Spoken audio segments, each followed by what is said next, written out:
The United States is clamping down on several Chinese companies after a fighter jet shot down a Chinese balloon suspected of carrying out surveillance over the US last week. 6 Chinese companies with ties to the Chinese Army's aerospace programs are now restricted from obtaining US technology without government authorisation. And here to talk through the latest developments is Senior Analyst at the Australian Strategic Policy Institute, Malcolm Davis. Malcolm, good to see you again. So is the Biden administration basically signalling to the private sector, get your money out of China or we will do it for you? If so, what are the ramifications of this, do you think? Look, I think it's a good move by the Biden administration, and one that I think should be followed closely by US allies, including Australia, not to invest in China in a way that gives them access to Western technologies, firstly, and secondly, not to become dependent on Chinese technological capabilities for all manner of things, because there is an intelligence gathering risk that is very real. Chinese have what's known as the 1,000 Talents Plan, where they actually seek to acquire Western technologies that they then use to improve their military capabilities. We need to be fully aware of this and not ignore it. Cyber experts are also warning Australians to be careful when buying Chinese cars. Now, with modern vehicles hoovering up personal data, experts want those who value privacy to be mindful about where their information may end up. What are your thoughts on this? I think it's a sensible move. Obviously, there's always a problem in terms of manufacturing supply chains, in terms of where components are manufactured. So everyone's mobile phones are manufactured in China, which is a bit of an issue, but there's nothing we can do much about that. Buying a Chinese-made car potentially could be a source of intelligence gathering.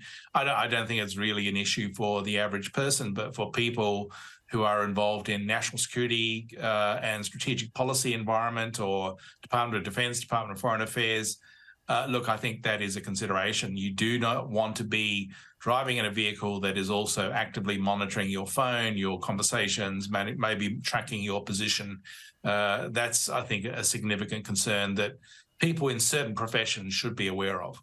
And then there's TikTok. But China has also strongly criticised Australia after the Australian government removed Chinese-made cameras from its buildings. Now, Shadow Cybersecurity Minister James Patterson said federal government buildings were riddled with Chinese cameras and needed to remove them. I should probably say Chinese-made cameras would be a more appropriate term. How concerned should we be about this, Malcolm? And does China have the right to be angry at us? Well, I don't think they have the right per se. They're obviously a little bit annoyed that we're taking this step, but these were smart cameras with facial recognition technology on board and with an ability to monitor audio frequencies. So what that means is that they could recognize your face, match your face with an identity record back in China, so that they could identify particular individuals and track their movements. Secondly, they could listen in on conversations in certain circumstances. And that's an intelligence gathering device. And given the fact that these smart vision cameras were located at key government installations around Canberra, including Department of Defence and probably other locations, there was one in the car park at ASPI some years back, which we had removed. I think that, we do need to be very cognizant of the threat that these sorts of intelligence gathering capabilities pose.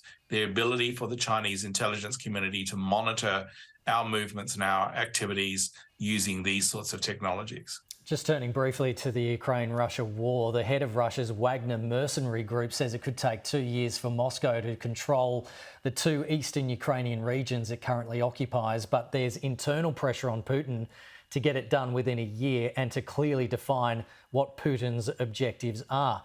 What do you think is going on here? Yeah, I think that the Russians are preparing themselves for a long war. Certainly, there are some people probably in the political community in Moscow that are wanting this to be over sooner. But the reality is that I think Putin and his key advisors are preparing for a much longer war. Their goal is to wear down our determination and resolve to support Ukraine, to exploit fissures and fractures in Europe and the United States, so that support disappears, and then Russia will be in a position in a longer war to be able to turn the tide and achieve its objectives.